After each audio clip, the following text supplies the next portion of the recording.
What is up sa inyo mga ma'am sir, it's your boy Sir Troy, and for today's video meron tayong motorcycle dito from Honda na re-reviewin natin. So alamin natin kung ito na nga ba yung para sa'yo at hinahanap mong big bike. Let's go!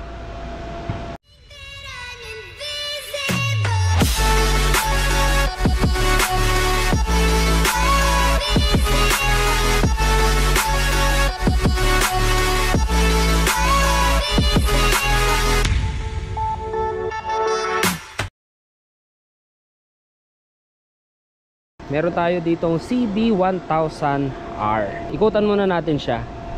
So isa siyang new retro sport bike. So siya po ay nakahawig sa CB650R, pero may mga changes dito, no? May mga mas malulupit na parts ito. So umpisa natin dito sa likod. So siya, wala siya ritong tail fender, pero meron siyang mudguard. Yung kanyang swing arm, ayan, single side lang. Ayan, single side lang siya, wala siya dito sa kabila, no? Yung muffler niya malaki, stainless. Tapos yung kanyang engine, ayan. Tapos meron tayong radiator dito na mayroong cover ng stainless na naka-engrave yung CB1000R. So sa harapan, double disc brake, parehas na Tokico. So 4 piston caliper po yan. At sa likod naman ay single piston brake caliper. Ayun, andito pala siya sa kabila. Sa loob siya nung pinaka mugs niya. Kanyang headlight, teardrop headlight design. Hindi siya tulad ng mga CB na bilog lang, ano. Yun, kagaya nung isang yun. Ayan. Tapos yung likuran niya, all LED. Flashers natin. So handlebar niya tapered. Ibig sabihin mataba po rito, papaliit sa dulo. So silipin muna natin yung kanyang TFT. Ayan, meron tayo ditong fuel gauge, digital tachometer, total odometer, speedometer. Ayan, at yung mga modes niya nandito. Tapos meron tayong engine temperature dyan, gear indicator. Ayan, tapos yung kanyang mga ibang informations. Meron check engine, merong HISS, neutral, flashers, traction control, traction off, ABS. So sa mga controls niya dito sa panel, ito yung mga controls niya. Ito yung passing light natin. Tapos mode selector, horn, flashers, and hazard button. So sa side mirror niya hindi ganun kalapad, sakto lang, pogi. Tapos andito yung ating starter button, kasama yung kanyang electric starter. Syempre front brakes natin at yung brake fluid. Tapos clutch dito sa kaliwa. Sa kanyang tangke, malapad. Ayan, 17.2 liters. At ang kanyang fuel consumption, 18 to 20 kilometers per liter. Engine specifications naman tayo. Si CB1000R ay 998cc, liquid cooled fuel injected, 16 valves, 6-speed manual transmission, at nagpo-produce siya ng 144 horsepower at 104 Newton meters of torque. So napakalakas po ng bike na ito talaga. Napakaganda ng kanyang design. Sobrang pogi. Dito naman sa kanyang upuan, 2-piece seat, rough yung texture ng kanyang seat cover, makapal na rin ang foam. Tapos malaki yung upuan ng backride. Dito naman sa tangke niya sa gilid, ano, flangeless fairings. Tapos meron tayong logo ng Honda rito. Sa harapan, suspension naman niya, upside down fork. Tapos sa likod, ayan, naka vertical yung kanyang center link. Tapos meron tayong mudguard dito, no. Gulong niya, size sa likod, 190/55 rim 17, Michelin po yung brand. Tapos sa harapan, Michelin din ang brand, 120 rim 17 naman ito, no. Tapos alloy casted yung kanyang mga mugs, equipped with ABS. Yung ride natin today, guys, ano, separate yung ride experience natin dito. So mamaya idudugtong ko na lang din dito yung pauwi natin, ano. So nandito kasi tayo ngayon sa Camayan sa Palaisdaan dito sa Tayabas, Quezon. So nag-ride tayo yung Honda Big Bike Dream Ride. At ito yung pinahiram sa atin ni Honda. So thank you so much, Honda Philippines. Sa mga modes niya, meron yata siyang 4 modes, ano, standard, road rain, at saka sport. Pero kahit anong gamitin mo doon, malakas pa rin talaga ito dahil ito ay liter bike at nagpo-produce siya ng 144 horsepower. So ayan po ang Honda CB1000R. So i-test drive na natin siya, no. So ganito po yung itsura ng 5.6 dito sa 830mm na seat height. Tiptoe tayo pareho, pero dahil magaan lang yung bike, kaya natin siyang buhatin. gear up na tayo at matitira nating 8 minutes ay susulitin natin para sa ride experience natin dito sa CB1000R. Yan. So, start up niya, yan. Sound check. Ayan, so yan po yung kanyang tunog.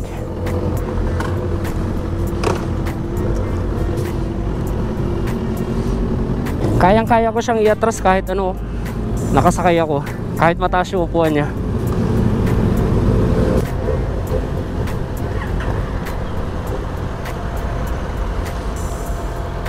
Yeah. Simulan natin sa kanyang permera. Hindi siya ganong makatag ano. Soft pa rin siya kasi siya ay sleeper clutch. Riding position natin, upright lang, pero hindi ko sure kung mahaba lang yung tangke o maikli lang yung braso ni Sir Troy. So tayo ay naka-lean forward ng bahagyang-bahagya lang naman. Handlebar niya hindi ganun kalapat at ano lang siya, mid-rise lang. So ito po yung mga pinahiram ng demo bike, ano, lahat ng may kulay white na ribbon. So kasama natin ngayon si King Senko ng One Valita PH. Yung motor yan kasama rin natin nasa likod. Naka DCT siya na Africa Twin.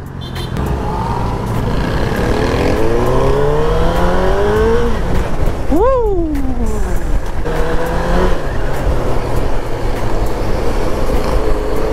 Grabe torque, 104 Newton meter torque.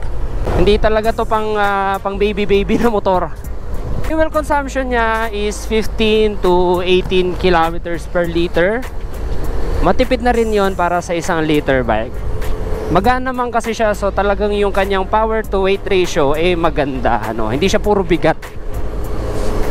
Mas malakas pa rin yung makina compare dun sa timbang niya na 213 kilos. So siya parang kasing bigat lang siya ni Domo.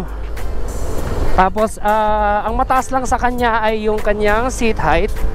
So dahil magaan pa rin siya, kayang-kaya ko pa rin siyang buhatin. Let's go!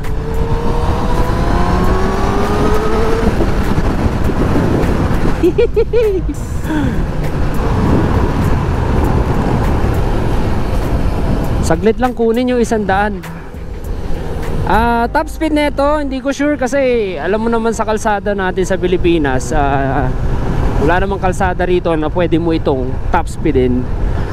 So i-estimate lang natin siya sa 260. Kaya pong umabot nito ng 260. So yan, naka standard mode lang tayo, pero yung power na binibigay niya, grabe po. Sa handling niya, magaan siya. Sobrang gaan, flickable kung tawagin. Tapos yung kanyang mga gulong malalapad, 120 harapan, 190 likod. So sa cornering wala kang magiging problema. Sa upuan niya, hindi siya ganong kanipis. Although neo retro style kasi siya, supposedly maninipis talaga mga upuan nila. Pero alam niyo naman si Honda, kilala sa pagiging generous sa pagbibigay ng comfort sa kanilang mga upuan sa kahit anong motor.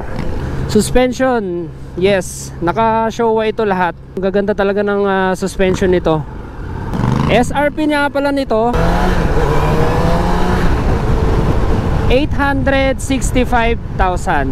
Very competitive na yung presyo na yun, ano, para sa isang 1000cc naked sport bike.